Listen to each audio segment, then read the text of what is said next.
وَهُوَ الَّذِي يَقْبَلُ التَّوْبَةَ عَنْ عِبَادِهِ وَيَعْفُو عَنِ السَّيِّئَاتِ وَيَعْلَمُ مَا تَفْعَلُونَ وَيَسْتَجِيبُ الَّذِينَ آمَنُوا وَعَمِلُوا الصَّالِحَاتِ وَيَزِيدُهُم مِّن فَضْلِهِ۔ کل کے سبق میں ہم نے یہ پڑھا کہ ام یقولون افتراہ علی اللہ کذبا، کہ لوگ اللہ کے رسول کے اوپر یہ الزام لگاتے تھے کہ یہ قرآن آپ نے خود بنایا ہے، اس کا اللہ کے ساتھ وحی کے ساتھ کوئی تعلق نہیں۔ یہ ایک بہت بڑا جرم ہے، بہت بڑا گناہ ہے۔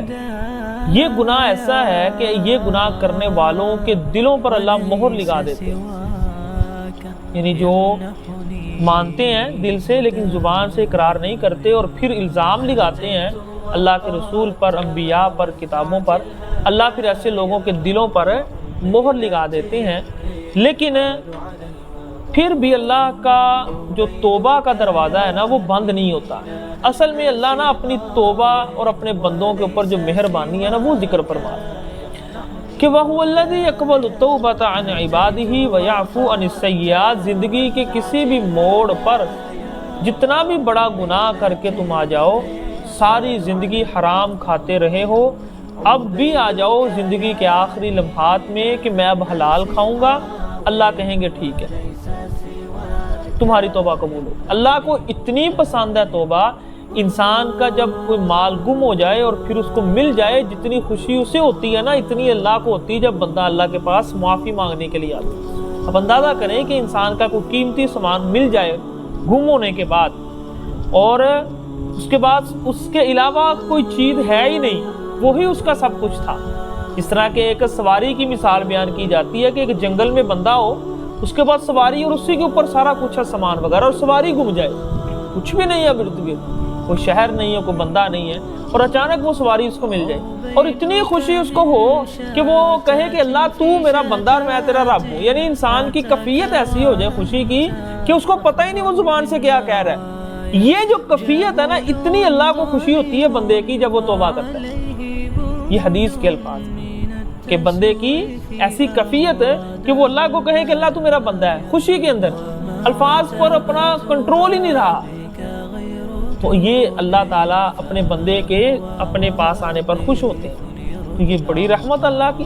یہ دیکھیں، انسان جھجکتا ہے، غلطی کرتا ہے، عام انسان کے ساتھ جھجکتا ہے، بار بار اس سے معافی مانگتے ہوئے، اللہ کہتے ہیں کہ نہیں، تم جتنی مرتبہ میرے پاس آؤ گے نا مجھے اتنی تم سے زیادہ محبت ہوگی۔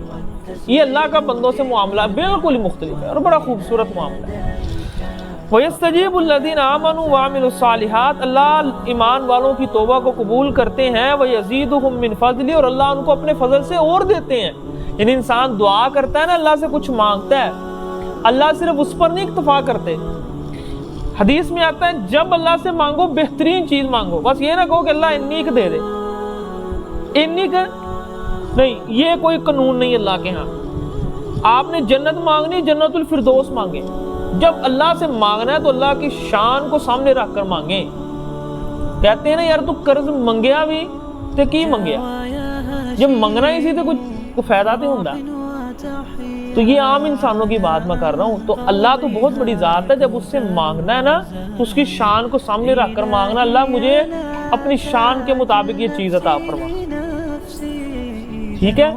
تو اللہ کیا کرتے ہیں، جتنا بھی انسان مانگ لے نا وہ مومن ہو، اللہ اتنا نہیں دیتے اس کو، جب دینے پہ آتے ہیں تو پھر اللہ اس سے بڑھا کر دیتے اگر وہ اس کے لیے بہتر ہو۔ اگلی آیت بڑی خوبصورت ہے، وَلَوْ بَسَطَ اللَّهُ الرِّزْقَ لِعِبَادِهِ لَبَغَوْا فِي الْأَرْضِ۔ اب بات یہ ہے کہ اللہ بندے سے محبت کرتے ہیں، بندے کو زندگی میں خوشیاں دینا چاہتے ہیں، بندہ مانگتا بھی اللہ سے رزق، لیکن اللہ اس کو بے انتہا عطا نہیں کرتے۔ چلو یہاں سوال کوئی کر سکتا ہے کہ اللہ پھر ایسا کیوں نہیں کرتے، محبت تو بندے سے کرتے، ہونا تو یہ چاہیے تھا کہ دے دیں، عیاشیاں کرے وہ زندگی میں، لیکن اللہ کہتے ہیں نہیں، مجھے اس انسان کا پتہ ہے۔ اللہ سورۃ قرآن پاک کے اندر 30ویں سورے میں فرماتے ہیں کلا ان الانسان لیطغی ان رآہ استغنی، ہرگز ان الانسان لیطغی، یہ جو بندہ انسان ہے نا یہ ضرور بغاوت کرے گا سرکشی کرے گا الرآہ استغنا، جب یہ اپنے آپ کو غنی دیکھ لیتا ہے. یہ جب کیا کرتا ہے؟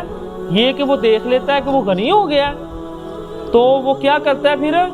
پھر وہ بغاوت پر اترتا ہے. بغاوت کیا ہوتی ہے؟ اللہ کی نافرمانی ہے. یعنی وہ مال حلال کاموں کی بجائے اس اللہ کے دیے ہوئے مال کو اللہ کی نافرمانیوں میں خرچ کرنا شروع کر دیتا ہے. یہ بغاوت ہے. اور یہ کب ہوتا ہے؟ جب مال کی زیادتی ہو. تو اللہ فرما رہے ہیں میں رزق کو بہت زیادہ کشادہ کرنے پر قادر ہوں لیکن کرتا نہیں ہوں، کیونکہ لبغوا فی الارض، مجھے پتہ ہے کہ یہ بندے زمین کے اندر سرکشی پر اتر آئیں گے، زیادتیاں کریں گے.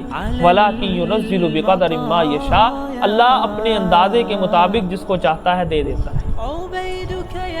یعنی جب اللہ دیکھتے ہیں کہ یہ جو بندہ ہے یہ میرے غلط رستے پر نہیں چلے گا، یہ اس کو جب میں مال دوں گا تو یہ میری مخلوق پر خرچ کرے گا. اللہ ان کو کروڑوں اربوں میں بھی دیتے ہیں، لیکن کچھ ایسے لوگ ہوتے ہیں کہ جو خوشحالی میں آ کر بدل جاتے ہیں. تو یہ اللہ کی بڑی محبت ہوتی ہے کہ اللہ ان کو پورا پورا رکھتے ہیں کہ یہ مجھ سے دور نہ جائے. یہ بھی اللہ کی محبت ہے کہ یہ مجھ سے دور نہ جائے، جتنی ضرورت ہے اتنی کھا لی، اگلے دن پھر مجھ سے مانگے. ضرورت رہے گی تو میرے قریب رہے گا. تو یہ اللہ کی محبت ہے، ضرورت رہے گی تو میرے قریب رہے گا. اسی طرح اللہ تعالیٰ مومنوں پر بھی آزمائشیں لے کر آتے ہیں کہ کہیں یہ نکل ہی نہ جائیں دور، میرے قریب قریب رہے. تو یہ آزمائشیں اللہ کی رحمتیں ہوتی ہیں.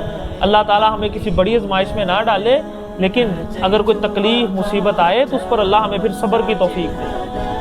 اِنَّهُ بِعِبَادِهِ خَبِيرٌ بَصِيرٌ، اللہ اپنے بندوں کی بہت زیادہ خبر رکھنے والے ہیں، بہت زیادہ دیکھنے والے ہیں. اللہ کو پتہ ہے کہ میرے بندے کو کس چیز کی ضرورت ہے. اللہ اگر کسی آزمائش میں کسی مصیبت میں ڈالتے ہیں تو وہ بے خبر نہیں ہوتے، اللہ کو معلوم ہوتا ہے. اللہ تعالیٰ جو اپنے بندے سے بڑی محبت کرنے والا